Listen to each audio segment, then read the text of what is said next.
అమ్మా, ఒకటి అడుగుతా. మన దేవాలయాలు ఎక్కడన్నా కట్టారనుకుంటున్నావా? కాదు తల్లి,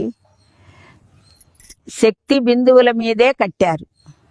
మన శరీరానికి నాడులు ఉన్నట్టే వీటినే జియోమాగ్నెటిక్ లైన్స్ అంటారు. ఈ భూమికి నాడులున్నాయమ్మా. ఋషులు ఏం చేశారో తెలుసా తల్లి? ధ్యానం చేసి ప్రకృతిని గమనించారు. ఆ చోట్లనే శక్తి క్షేత్రాలు అన్నారుట. అందుకే ఆలయాలు కొండల మీద, నదీ తీరం దగ్గర, సముద్రం పక్కన కట్టారు తల్లి. ఆలయంలో అసలు ముఖ్యమైన చోటు ఏంటో తెలుసా?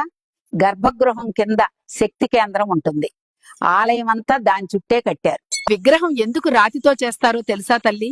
రాయి భూమి శక్తిని పీలుస్తుంది, మళ్ళీ మనకి ఇస్తుంది బ్యాటరీలా. గోపురం లోపల శబ్దం ఎందుకు గట్టిగా వినిపిస్తో తెలుసా? మంత్రాల శబ్దం బలపడటానికి అలా కట్టారు.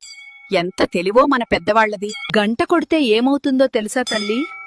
అది ఒక ఫ్రీక్వెన్సీ సృష్టిస్తుంది, మన మెదడుని శాంతం చేస్తుంది. ఓం అని జపం చేస్తే మన గుండె నెమ్మదిగా కొట్టుకుంటుంది. భూమితో మనం కలిసిపోతాం. ప్రదక్షిణం ఎందుకు చేస్తామో తెలుసా? భూమి శక్తి ప్రవాహంతో నడవడమే అది.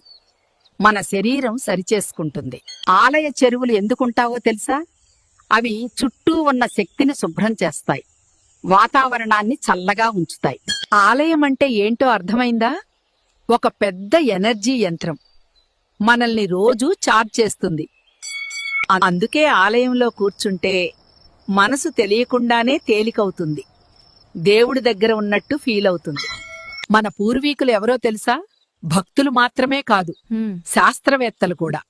వాళ్ళు ప్రకృతిని అర్థం చేసుకున్నారు. ఇప్పుడు ఒకటి అడుగుతా తల్లి, మీ ఊరిలో ఉన్న ఆలయం ఏ శక్తి బిందువుపై ఉందో తెలుసా? కామెంట్స్ లో చెప్పు.